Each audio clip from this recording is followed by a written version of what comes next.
अस्सलाम वालेकुम व्यूअर्स, ये हमारा प्रोजेक्ट है free energy generator using piezo disc.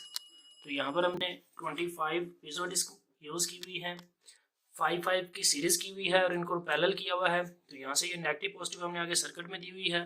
तो सर्किट में यहाँ पर हमने एक बूस्ट कन्वर्टर यूज़ किया हुआ है।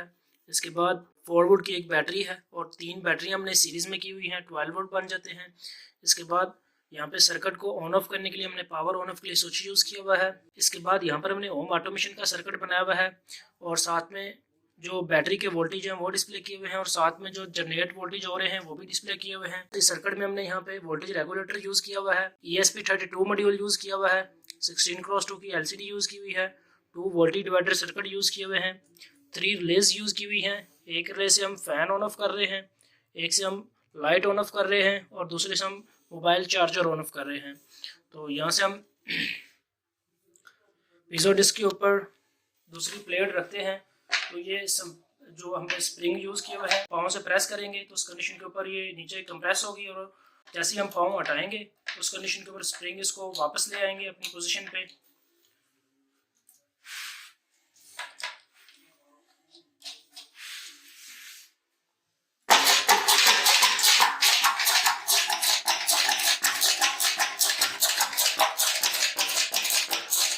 तो यहाँ पर जो भी वोल्टेज जनरेट हो रहे हैं वो यहाँ पे LED इंडिकेट कर रही है और साथ में यहाँ पे LCD के ऊपर भी वोल्टेज की वैल्यू डिस्प्ले हो रही है। इसके बाद IoT के लिए हमने यहाँ पे एक ब्लिंक एप्लीकेशन का सर्वर यूज़ किया हुआ है।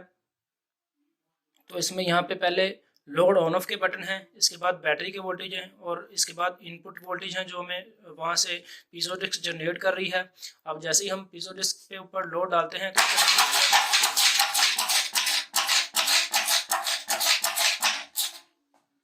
तो जो वोल्टेज जनरेट हुए हैं यहाँ पे एप्लीकेशन के अंदर भी अपडेट हो जाते हैं। अब हम यहाँ से फर्स्ट लोड ऑन करते हैं। तो जैसे कि ये फ़ैन हमारा ऑन हो गया हुआ है, इसके बाद यहाँ से हम सेकंड लोड ऑन कर लेते हैं तो लाइट ऑन होगी हुई है। इसी तरह ही फर्स्ट लोड हम ऑफ़ कर लेते हैं, सेकंड लोड भी ऑफ़ कर लेते हैं। इसके बाद यहाँ से हम मोबाइल चार्जर ऑन करते हैं तो मोबाइल हमारा चार्ज होना शुरू हो गया हुआ है।